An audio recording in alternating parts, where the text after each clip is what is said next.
हे भगवान, अब long term के स्टॉक मार्केट गेन्स पर भी 20% टैक्स लेने लग गए। देखो ये टैक्स तो बढ़ता रहेगा, पर इसे लीगली बचने का हैक बताएंगे, तो वीडियो एंड तक देखना। देखो डोंट वरी, अभी long term capital gain tax 12.5% ही है, लेकिन जिस हिसाब से स्टॉक मार्केट में म्यूचुअल फंड्स में इन्वेस्टमेंट बढ़ रही है और आप ये सोच रहे हो कि आने वाले 10-20 साल के बाद जाके मैं प्रॉफिट बुक करूंगा, तभी टैक्स 20% भी हो सकता है। जो पहले 0% था, फिर 10% हुआ और अब 12.5% है। इसीलिए अभी से टैक्स हार्वेस्टिंग करनी शुरू कर दो।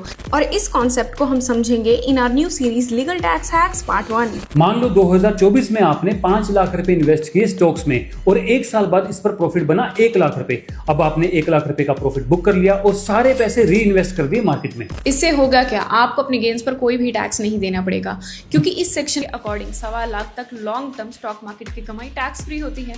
और इसी तरह आप सालों तक एग्जम्पशन लिमिट से नीचे तक का प्रॉफिट बुक करते रहें और उसे री इन्वेस्ट करते रहें। इस पर आपको कभी टैक्स भरना नहीं पड़ेगा और आपकी लॉन्ग टर्म कंपाउंडिंग भी हो जाएगी। पर अगर आप ऐसा नहीं करते तो एक ही बार आपको एग्जम्पशन लिमिट का बेनिफिट मिलेगा और बाकी सारे अमाउंट पर टैक्स देना पड़ेगा। तो लगी ना पते की बात, अब शेयर कर दो सभी के साथ और फॉलो कर दो फॉर नेक्स्ट पार्ट।